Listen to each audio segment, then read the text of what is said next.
என்னையா நடக்குது தமிழ்நாட்டுல? ஒரு சின்ன வாய்ப்பு கிடைச்சுன்னு சொல்லி அப்பன் முருகனை என்னெல்லாம் செஞ்சு கூறு போடுறீங்க? எவ்வளவு வன்மத்தை கக்குறீங்க?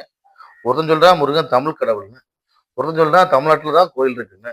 ஒருத்தன் சொல்றான் சிவனுக்கு முருகன் பிள்ளையே இல்லைன்னு. ஒருத்தன் சொல்றான் முருகன் கடவுளே இல்லைன்னு. ஒரு வாய்ப்பு கிடைச்சுன்னா நீங்க உங்க வன்மத்தை எல்லாம் குட்டுறீங்களே, இது என்ன நியாயம்? கேட்கறதுக்கு ஆள் இல்லைன்னு நினைச்சீங்களா? இதுல முக்கியமா இந்த நாம் தமிழர் கட்சி சீமான். அவனை நம்பாதீங்க, சீமான் ஒரு இந்து துரோகின்னு நான் பல வீடியோல சொல்லியிருக்கேன். ஆந்திராவில் ஒருத்தர் முருக கடவுளை பத்தி ஒரு படம் எடுக்கிறாரு. நீங்க டைரக்டர் தானே, இத்தனை வருஷம் சினிமா இண்டஸ்ட்ரி இருந்தீங்கல்ல, முருகனை புகழ்ச்சி நீங்க ஒரு படம் எடுக்க வேண்டியதானே. இப்போ நீங்களும் செய்ய மாட்டீங்க, இன்னொருத்தர் செஞ்சா மட்டும் ஏன் அதை ஒரு அரசியலாக்கி முருகன் தமிழ்நாடு சொல்லிட்டு நீங்க வேற மாதிரி கொண்டு போறீங்க? கந்த சஷ்டி கவசத்தை இழிவா பேசும்போது சீமா நவ தோரங்களை புத்திட்டு இருந்தாரு, ரோசம் வரல. இன்னைக்கு திருவண்ணாமலையில தீபம் ஏற்றதுக்கு பிரச்சனை வரும்போது கூட என்ன அங்க மட்டும் தான் மலை இருக்கா, வேற எங்க மலை இருக்கா, நக்கலா பேசுறாரு. இவருக்கு உண்மையிலேயே முருகன் மேல பக்தி இல்ல, நடிக்கிறார், வேஷம் போடுறாரு. தமிழ் உணர்வு எனக்கு இருக்கு, நானும் தமிழன் தான். அதை எப்படி பாக்குறோம்னு ஒண்ணு இருக்குல்ல, அதுல வந்தவனும் வாரவனும் போறவனும் அதை வித்தியாசமா. இந்த பாரிசாலன்னு ஒருத்தன், அவன் வந்து நம்ம இந்து புராணங்கள் என்ன சொல்லப்பட்டதோ அதெல்லாம பொய், அதுக்கு எந்த ப்ரூஃபும் கிடையாதுன்னு அவன் அடிச்சு பேசிட்டு அவனுக்கு அதை சொல்லுவான். அந்த கதைக்கு ப்ரூஃப் இருக்கான்னு கேட்டா அதுக்கு இருக்காது. ஒரு பொய்ய 10 வாட்டி அழுத்தி சொல்லும்போது அது உண்மையாகும் நினைச்சு வாயில வந்தது அடிச்சு விடுறாருங்க, வன்மத்தை கக்குறாருங்க. சோ இந்து மதத்துடைய ஆன்மீக நம்பிக்கைகளையும் வழிபாட்டு முறைகளையும் கொச்சப்படுத்திட்டே இருந்தீங்கன்னா அது மத மாற்றத்துக்கு தான் வழிவகுக்கும். இப்ப புரியுது இவங்க எல்லாம் என்ன பண்றாங்கன்னு, யாரோட ஏஜென்ட செயல்படுறாங்கன்னு சந்தேகமா இருக்கு. சோ இப்ப விஷயத்துக்கு வருவோம். முருகன் வடக்குல பிறந்தாரா, தெற்குல பிறந்தாரா, தமிழ்நாட்டுல பிறந்தாரா, இங்கதான் இருக்கணுமான்னு எல்லாம் நிறைய பேசுறீங்க. வடநாடா தென்னாடா, அப்படி ஏன் பார்க்கணும்? முருகன் வந்து இறைவன், மனுஷன் கிடையாது.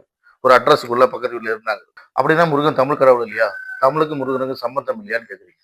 சம்பந்தம் இருக்கு. தமிழ் பேசுறதுக்கான மூத்த குடிமக்கள் வாழ்ந்த தமிழ்நாட்டுல தமிழ் சங்கம் நடத்தி தமிழை மெருகேற்றி இலக்கண வகுத்து கொண்டு வர்றதுக்கு முதல் தமிழ் சங்கத்துல சிவபெருமானும் முருகப்பெருமானும் வந்து கலந்துக்கிட்டாங்க அப்படிங்கறதான் வரலாறு. இப்ப எல்லாருக்குமே தான் இறைவன்.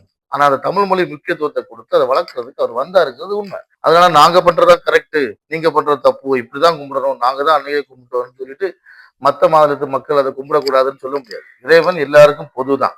இந்த இவனுங்க முதல்ல பிளான் பண்ணி ராமரை வடநாட்டு கடவுள் அதை எதுக்கணும் அப்படின்னு சொல்லிட்டு ஒரு பயங்கர விஷயத்த உருவாக்கிட்டே இருந்தாங்க கொஞ்ச நாளா. அதுக்கடுத்து பாத்தீங்கன்னா சிவனை பேசினாங்க, மகாவிஷ்ணுவை பேசினாங்க.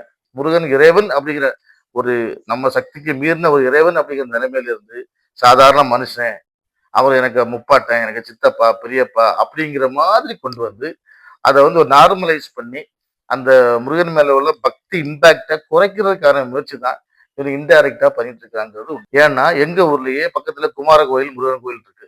வாரம் ரெகுலரா குமார கோயில் முருகன் கோயில் போறது உண்டு. நிறைய தம்பிமார்கள் வாரம் போவாங்க.